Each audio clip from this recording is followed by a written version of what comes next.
कहाँ कहाँ कहाँ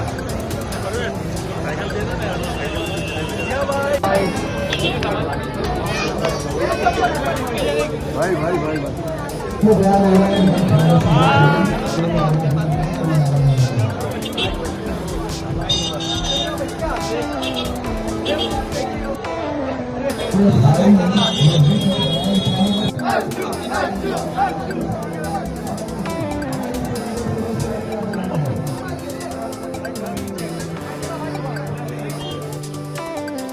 जिस तरीके से आप देख सकते हो महाराष्ट्र में चुनाव का बिगुल बज चुका है।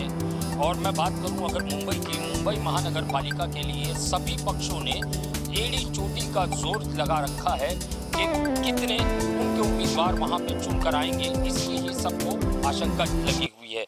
इस समय मैं वार्ड नंबर 211 में हूं, जो कि मदनपुरा इलाका है, मुस्लिम बहुल इलाका है, बड़ी घनी आबादी है।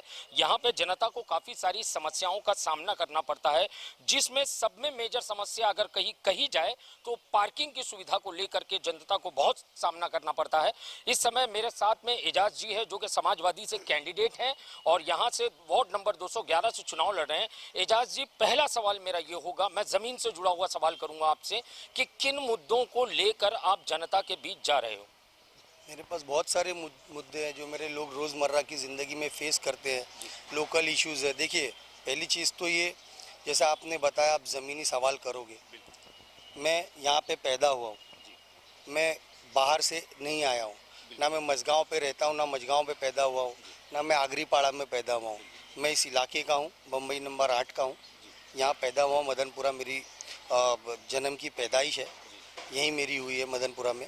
तो मुझे यहाँ के लोकल इश्यूज़ मालूम है। 18 साल से मैं मुसलसल लगातार रात दिन काम कर रहा हूँ अपने लोगों का, और इसी बात को लेकर मेरा जो सिलेक्शन हुआ है, या आप कह सकते हैं मेरिट पे मैं आया हूँ। आसिम भाई ने सारी तफ्तीश करने के बाद अल्हम्दुलिल्लाह मुझे टिकट दी है, मेरा ट्रैक रिकॉर्ड देखकर, और मेरा किरदार साफ़ है, मेरे दामन पे कोई दाग नहीं है अल्हम्दुलिल्लाह। आप जाके पूछ सकते हैं किसी से भी।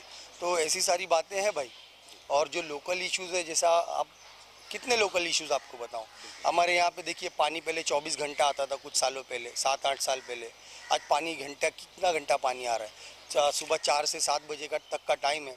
मुश्किल से मुश्किल आधा घंटा, 20 मिनट, 25 मिनट पूरे इलाके में पानी आ रहा है। इस पर बात करने वाला कौन है? कोई नहीं। आपको बता दूं, नायर हॉस्पिटल मुंबई महानगर पालिका का बाईकल्ला के अंदर, हमारे वार्ड के अंदर एक लौता बीएमसी का हॉस्पिटल है। उसकी हालत देखो, क्या दुर्दशा हो गई। वेंटिलेटर की कमी की वजह से लोग मर जाते हैं। हाँ, एमआरआई की मशीन सालों से बंद पड़ी हुई है। सिटी स्कैन की मशीन देखो, 6 महीने में 2 बार चलती है, फिर बंद हो जाती है। कौन है इस पे बोलने वाला? कोई नहीं। जबकि दुर्भाग्य है, हमारे इलाके की महापौर भी हमारे इलाके में रहते हैं, रानीबाग के पीछे। स्टैंडिंग कमेटी प्रेसिडेंट भी यहाँ के, और मेंबर्स भी यहाँ के स्टैंडिंग कमेटी के, लेकिन ध्यान देने वाला कोई नहीं। तो ऐसी बहुत सारी चीज़ें, बहुत सारे इश्यूज़ हैं मेरे पास, और जो मेरे लोग रोज़मर्रा की ज़िंदगी में फेस करते हैं, उस पर काम करेंगे। आपके पास कुछ इश्यू तो बताइए, मैं उस पर बोलता हूँ। एजाज जी, जिस तरीके से आपके नेता अबू हाशिम आज़मी हो या तो अपना अन्य नेता हो, उन सभी का कहना ये है कि अगर बहुमत से समाजवादी पार्टी महानगर पालिका में आती है तो पानी का जो है, पानी माफ़ किया जाएगा, पानी का किसी किस्म का जो शुल्क लगता है वो नहीं लगेगा, और बिजली भी फ्री देने की बात की जा रही है। देखिए, तो बिजली है तो ठीक है। सुब्रानी जी ने हाल में ही अभी स्टेटमेंट में मुझसे, ठीक है, उन्होंने, बड़े लीडर है, उन्होंने रिसर्च की होगी, और हमारा फंडामेंटल राइट्स है पानी, उसके लिए क्या पैसा लेना। बिजली जो हम लोग यूज़ करते हैं, जैसे सड़क की बिजली, हमारा फंडामेंटल राइट्स है। 72,000 करोड़ का मुंबई महानगर पालिका का बजट है, तो ऐसा फ्री नहीं कर सकती है, करना चाहिए ना। कब तक ये मतलब धोखाधड़ी और काला बाजारी चलेगी? आपको बता दूं, एजुकेशन का बजट 4,000 करोड़ का है। देखिए, हमारे पीछे मेघराज सिटी मार्ग है, डेवलपमेंट के नाम पे सिर्फ कलर लगाया इसमें।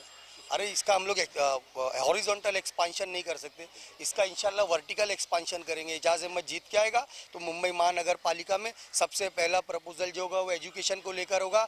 जो छोटी छोटी इमारतें हमारी यहाँ पे है, जैसे उमर जब स्कूल, मेघराज सिटी मार्ग, उंड्रिया म्यूनसिपालिटी स्कूल, इसको हम लोग रीडेवलप करेंगे, इसको एक हाई राइज बिल्डिंग बनाएंगे, और उसके अंदर हम चाहेंगे और उसके अंदर हम लोग ये सारी फैसिलिटीज़ करेंगे, हमारे बच्चों को जूनियर केजी से लेकर ग्रेजुएशन तक की तालीम मिल सके अंडर वन रूफ। और उसके बाद जो हमारे पास स्पेस, एक्स्ट्रा स्पेस बचेगा, उसमें हम लोग एक्स्ट्रा कोर्सेज ऐड करेंगे, ताकि हमारे बच्चों को इस समाज में कॉम्पीट करने के लिए एक बेहतर प्लेटफॉर्म और बेहतर एजुकेशन मिले। आप देखिए हमारे इलाके में आर्ट सेंटर नहीं है, टेबल टेनिस सेंटर नहीं है, हाँ एक लाइब्रेरी नहीं है पढ़ने के लिए, इतनी बड़ी बड़ी जगह है।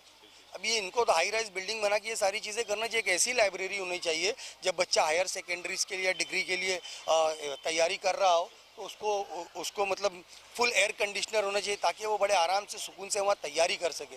ये भेदभाव है हमारे बच्चों के साथ। आज क्या हो गया, हमारे बच्चे देखो सिर्फ बेसिक एजुकेशन उनको मिल पाता है इन छोटी छोटी इमारतों की तरह। जो छोटी छोटी 1-2 माले की स्कूल्स है, ये इन इमारतों की तरह हमारे बच्चों का बचपन कहीं सिमट के ना रह जाए। इसको चेंज करने की ज़रूरत है। एजाज जी, जिस तरीके से राजनीति की अगर मैं बात करूं तो यहाँ पे ज़मीन पर काफ़ी सारे प्रत्याशी जो उतारे गए हैं कई पक्षों द्वारा, आपको क्या लग रहा है, क्या वो चुनौती के रूप में साबित होंगे आपके लिए, या आप उनके लिए चुनौती साबित होंगे? देखिए जितने भी लोग हैं ना, उन लोगों ने गलत मैच ले लिया है जी। मैं इलाका ही हूँ, पूरी टीम हमारी है, तो अब समझ जाओ क्या होने वाला है। अब जब हिंदुस्तान पाकिस्तान का मैच चलता है, आप किसकी तरफ रहते हो? हिंदुस्तान की। तो मैं मदनपुरे वाला हूँ, नागपाड़े वाला हूँ, मुंबई वार्ड नंबर 211 वाला हूँ। तो आपने गलत टीम से मैच ले लिया है, मैं आपको ये बोलूँगा।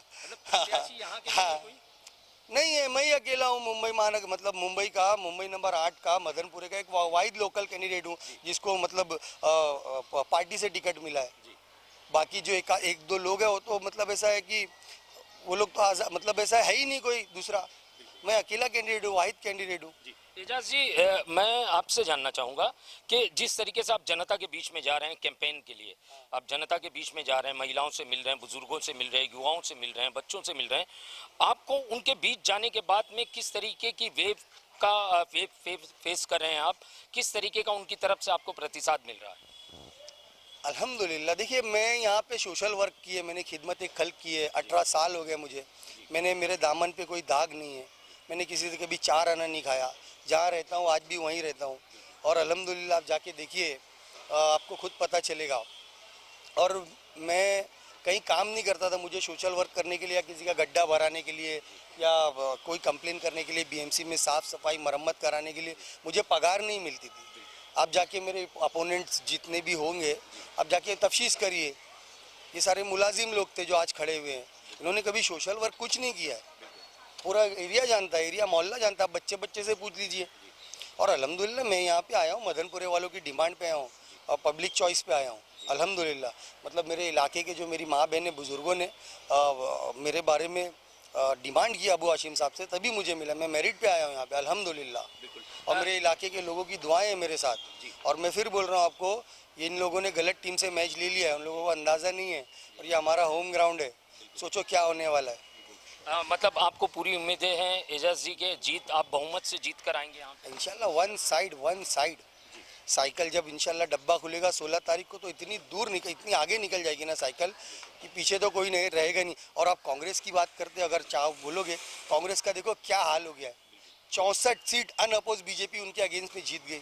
शर्म आती है मुझे, ये कांग्रेस की हालत हो गई है, ये दुर्दशा हो गई है। छोड़ देना चाहिए कांग्रेस पार्टी को राजनीति। अब देखिए क्या हालत हो गई, क्या चल रहा है।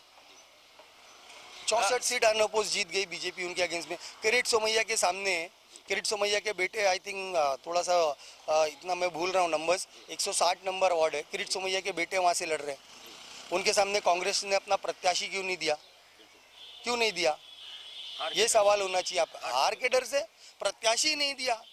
अरे हार जीत तो जनता फैसला करेगी ना, पहले थोड़ी कोई डिसाइड कर सकता। क्या लगता है कि मैच फिक्स है? वो आप जाके मालूम करो, मुझे तो अफसोस हो रहा है। मतलब क्या चल रहा है ये?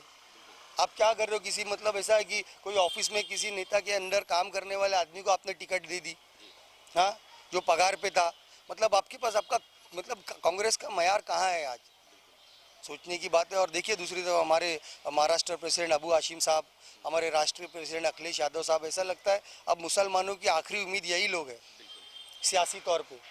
तो मैं सबसे गुजारिश करूंगा आपकी जनता से, आपके व्यूअर्स से, कि 15 तारीख के रोज़ आप लोग जहाँ भी है, जहाँ भी रहते हैं, आप लोग साइकिल को वोट दीजिए और भारी मतों से मुंबई महानगर पालिका में एक बार समाजवादी पार्टी को मौका दीजिए। इंशाल्लाह आपकी हक की तर्जुमानी बेहतर तरीके से समाजवादी करती है। और मैं आपसे, आपके व्यूवर्स को अपने तरफ से वादा करता हूँ, इंशाल्लाह मैं ज़रूर चुन के आऊँगा और आया तो आप मेरे इलाके का काम बहुत ईमानदारी से करूँगा। ये थे एजाज जी, जिन्होंने बड़े ही सरलता से साफ शब्दों में कहा, चुनाव में जमीन पर मुद्दे कई होते हैं, मगर वो नेता होता है जो जीतने के बाद में उन मुद्दों का समाधान ढूंढता है।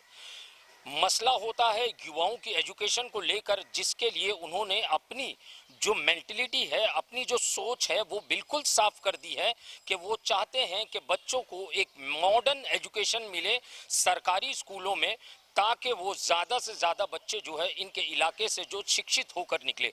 और जिस तरीके से चुनाव के बारे में उन्होंने कहा, राजनीति की अगर मैं बात करूं तो उनका साफ कहना था कि यहाँ पे जितने भी प्रत्याशी आ रहे हैं लड़ने के लिए, चुनाव लड़ने के लिए, कैंपेन कर रहे हैं, वो अपना वक्त ज़ाया कर रहे हैं, क्योंकि एजाज जी के सामने कहीं भी वो दूर तक नज़र नहीं आने वाले हैं चुनाव के नतीजों में। अब देखना ये होगा, 15 तारीख को चुनाव है, 16 को इसकी गिनती होनी है। क्या समाजवादी अपना परचम महानगर पालिका में बहुमत से लहरा पाएगी? कैमरामैन रुबियान के साथ से Shaikh, report the daily India news, Mumbai.